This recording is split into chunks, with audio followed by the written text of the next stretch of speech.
નમસ્કાર વિદ્યાર્થી મિત્રો, આપ સૌનું વન ટચ એજ્યુકેશન ચેનલ પર હાર્દિક સ્વાગત છે. તો બોર્ડ પરીક્ષા 2026 માટે આજના વિડીયોની અંદર ધોરણ 12 તત્વજ્ઞાન વિષયની અંદર બ્લુ પ્રિન્ટનું આપણે એનાલિસિસ કરવાનું છે.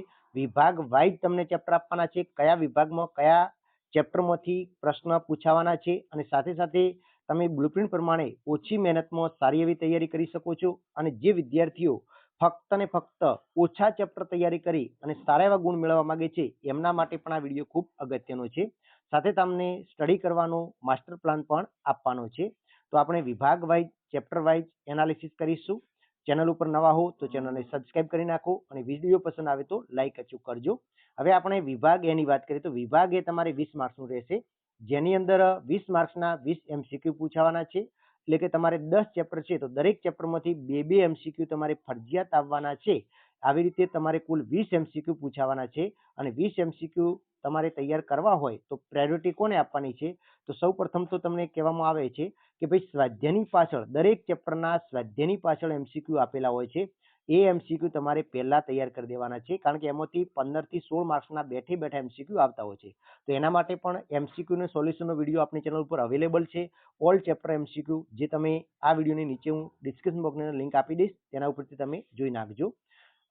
અને અથવા તો તમે ગ્રેડની પાછળ પણ MCQ આપેલા છે એ તૈયાર કરશો તો તમને પૂરેપૂરા માર્ક્સ મળી જશે. હવે આપણે સેક્શન બી ની વાત કરીએ તો સેક્શન બી તમારે એક એક વાક્યના પ્રશ્નો રહેશે. એટલે કે આની અંદર 10 ગુણના સેક્શન બી છે, જે 10 એક એક ગુણના 10 પ્રશ્નો તમારે લખવાના થશે. હવે આની અંદર તમે જોવા જો તો દરેક ચેપ્ટરમાંથી એક એક પ્રશ્ન એક એક વાક્યનું ફરજિયાત પૂછાય છે. તો બધા જ ચેપ્ટર તમારે એક એક વાક્યના પ્રશ્ન માટે તૈયાર કરવા પડે, અને આવી રીતે તમારે સેક્શન બી ની અંદર તમે 10 માર્ક્સ મેળવી શકશો. હવે આપણે સેક્શન સી ની વાત કરીએ તો સેક્શન સી તમારે 2 ગુણના પ્રશ્નોનો છે. એટલે આમાં કુલ 14 પ્રશ્નો આપેલા છે, એમાંથી કોઈ પણ 10 પ્રશ્નો તમારે લખવાના છે. હવે ચેપ્ટર વાઇઝ જોવા જઈએ તો ચેપ્ટર 1 માંથી 2 પ્રશ્નો પૂછાય છે, બે ગુણના. ચેપ્ટર 2 માંથી એક પણ નહીં પૂછાય, જ્યારે ચેપ્ટર 3 માંથી 2 પ્રશ્નો પૂછાય છે, ચેપ્ટર 4 માંથી 2 પ્રશ્નો પૂછાય છે, ચેપ્ટર 5 માંથી એક પ્રશ્ન, ચેપ્ટર 6 માંથી એક પ્રશ્ન, એના પછી ચેપ્ટર 7 માંથી 2 ગુણનો 2 પ્રશ્ન, ચેપ્ટર 8 માંથી 2 ગુણના 2 પ્રશ્ન, ચેપ્ટર 9 માંથી 2 ગુણનો 1 પ્રશ્ન, અને ચેપ્ટર 10 માંથી 2 ગુણનો 1 પ્રશ્ન. આવી રીતે કુલ 14 પ્રશ્નો આપેલા છે, એમાંથી તમારે કોઈ પણ 10 પ્રશ્નો લખવાના છે.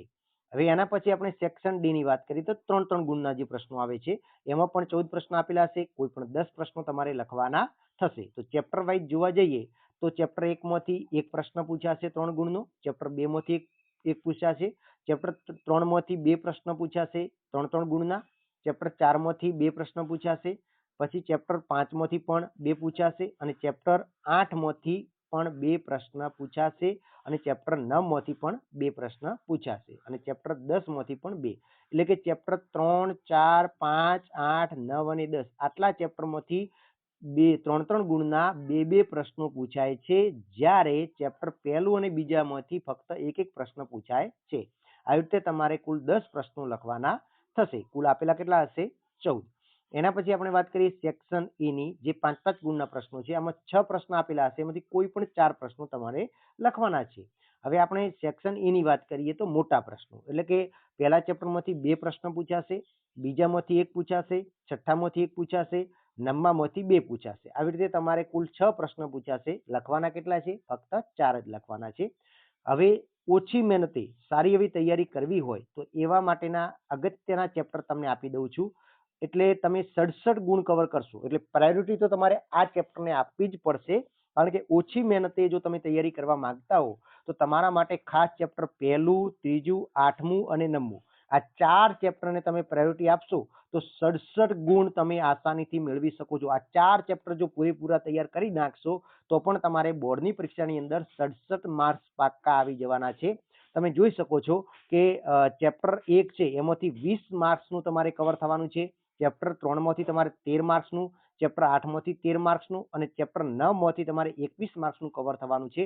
આવી રીતે તમારે દરેક સેક્શનની અંદર તમે તૈયારી કરી શકશો અને 67 માર્ક્સ તમે મેળવી શકશો. તો આને કહેવાય સ્માર્ટ વર્ક. આવી રીતે તમારે પરીક્ષાના આગલા દિવસે પણ તમે તૈયારી કરતા હો અથવા તો પરીક્ષાના એક્ઝેક્ટ એ દિવસે બપોરે પરીક્ષા હોય અને સવારે તમે આ રીતે આ ચેપ્ટરને પ્રાયોરિટી આપી અને ઝડપથી જો તૈયારી કરશો તો પણ તમારા માનસિક ભાર પણ ઘણો બધો ઓછો થઈ જશે અને તત્વજ્ઞાન વિષય એકદમ સરળ વિષય છે.